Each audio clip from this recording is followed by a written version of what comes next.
I know not whether God will have it so for some displeasing service I have done, that in his secret doom out of my blood he'll breed revengement and a scourge for me. But thou dost, in thy passages of life, make me believe that thou art only marked for the hot vengeance and the rod of heaven to punish my mistreadings. Tell me else, could such inordinate and low desires, such poor, such bare, such lewd, such mean attempts, such barren pleasures, rude society as thou art matched withal and grafted to, accompany the greatness of thy blood, and hold their level with thy princely heart? So please your majesty, I would I could quit all offences with as clear excuse. As well as I am, doubtless, I can purge myself of many I am charged withal. Yet such extenuation let me beg, as in reproof of many tales devised, which oft the ear of greatness needs must hear, by smiling pickthanks and base newsmongers.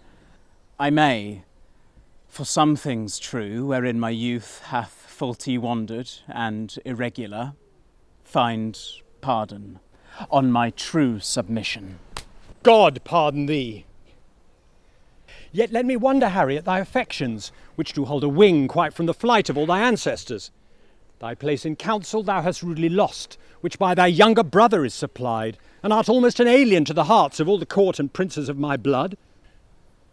The hope and expectation of thy time is ruined, and the soul of every man prophetically do forethink thy fall.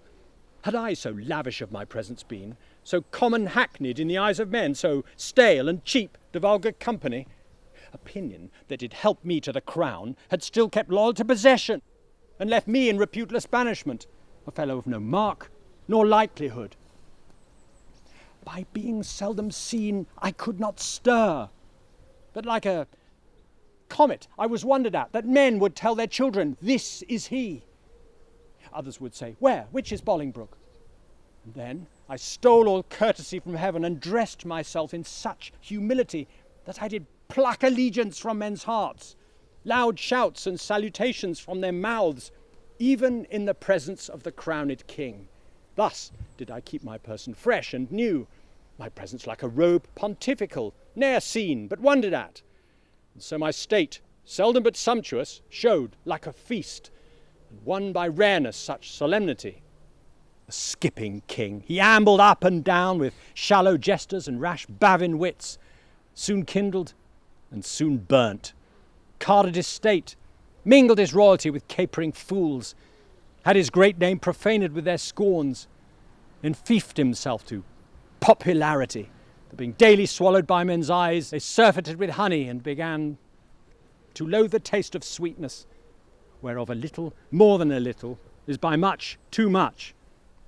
So when he had occasion to be seen, he was but as the cuckoo is in June, heard, not regarded, seen, but with such eyes as, sick and blunted with community, afford no extraordinary gaze, such as is bent on sun-like majesty when it shines seldom in admiring eyes, but rather drowsed and hung their eyelids down, slept in his face, and rendered such aspect as cloudy men use to their adversaries, being with his presence glutted, gorged, and full.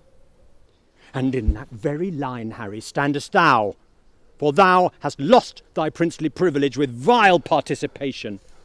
Not an eye but is a weary of thy common sight, save mine, which hath desired to see thee more, which now doth that I would not have it do, make blind itself with foolish tenderness. I shall hereafter, my thrice gracious lord, be more myself. For all the world as thou art to this hour was Richard then, when I from France set foot at Ravenspur. And even as I was then is Percy now. Now by my sceptre and my soul to boot, he hath more worthy interest to the state than thou, the shadow of succession. What never dying honour hath he got against renowned Douglas, whose high deeds, whose hot incursions and great name in arms, holds from all soldiers chief majority and military title capital through all the kingdoms that acknowledge Christ? Thrice hath this Hotspur, Mars in swaddling clothes, this infant warrior in his enterprises, discomfited great Douglas, ta'en him once, enlarged him and made a friend of him to fill the mouth of deep defiance up and shake the peace and safety of our throne. And what say you to this? Percy, Northumberland, The Archbishop's Grace of York, Douglas, Mortimer, capitulate against us and are up.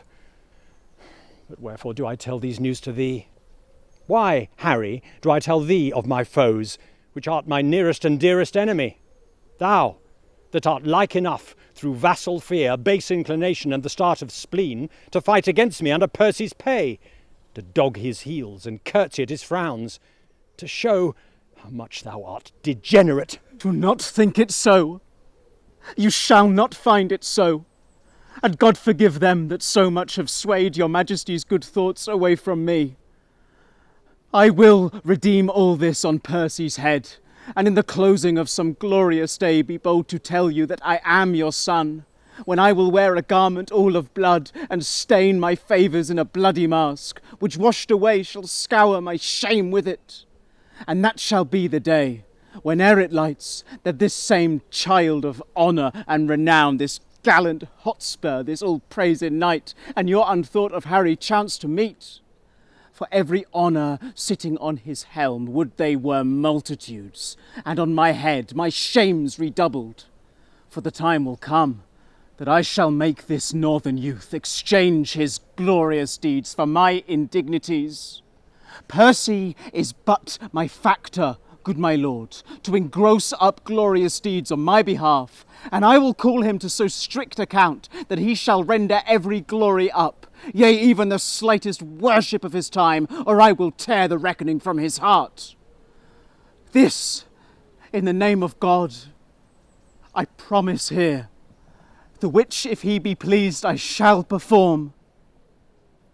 I do beseech your Majesty may salve the long-grown wounds of my intemperance. If not, the end of life cancels all bonds, and I will die 100,000 deaths ere break the smallest parcel of this vow. 100,000 rebels die in this. Thou shalt have charge and sovereign trust herein.